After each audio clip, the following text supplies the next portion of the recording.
kujifunza Kiingereza Brothers Academy. Baba yangu mlezi Diamond Platinum Kiingereza alifundishwa na Wema.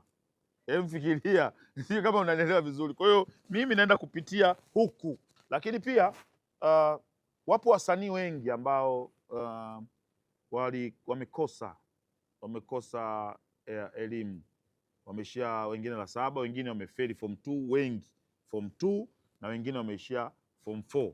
Kwa uwezo alionao Diamond Platinum, ukimwambia kuhusu vyeti anaona kama wewe unamchanganya, kwa sababu tayari ameshatengeneza mifumo ambayo ya kutengeneza utajiri wa hela nyingi sana, sawa.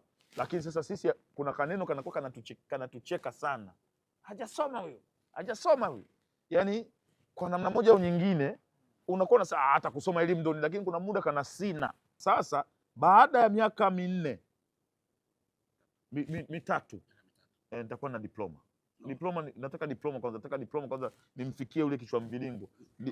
Nataka nimfikie kichwa mviringo. Baada ya form 1 form 2 mwaka mmoja, mwezi wa 10 mwaka huu nafanya mtihani wa form 2. Mwaka kesho mwezi wa 10 nafanya mtihani wa form 4, au sio bwana? Alafu mwaka unaofuata mwezi wa 5 unafanya form 6. Yeah. Baada ya hapo naingia sasa chuo kuitafuta degree. Na hapo sasa ndio tutakuwa tunaelewana, na tutakuwa tunaimba wimbo mmoja kwa pamoja, kwa sababu imekuwa kuna maneno mengi sana, Baba Levo hana degree. Mzee wangu nisaidie nipate degree.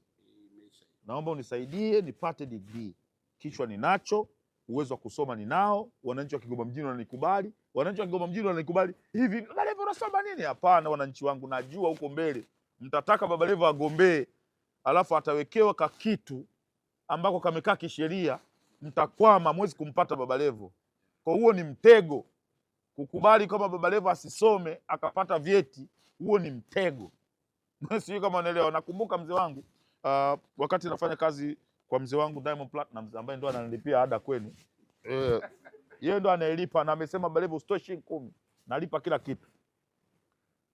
Nilitolewa redioni na kitu kinaitwa ithibati. Umeelewa vizuri? Nina talent.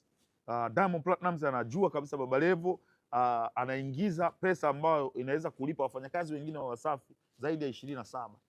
Sijui kama unanielewa. Alafu inakuja kigezo cha ithibati, Baba Levo anatakiwa atolewe, makampuni yanarudi nyuma. Sijui kama unanielewa. Kwa hiyo kuna kipaji kilikuwa kinahitaji support ya vyeti ili kiendelee kuhudumia. Mzee wangu tangu nimeondoka pale Wasafi na walizimaga na mitambo. Maana niliondoka mimi, aliondoka Kitenge, aliondoka Juma Lokole, aliondoka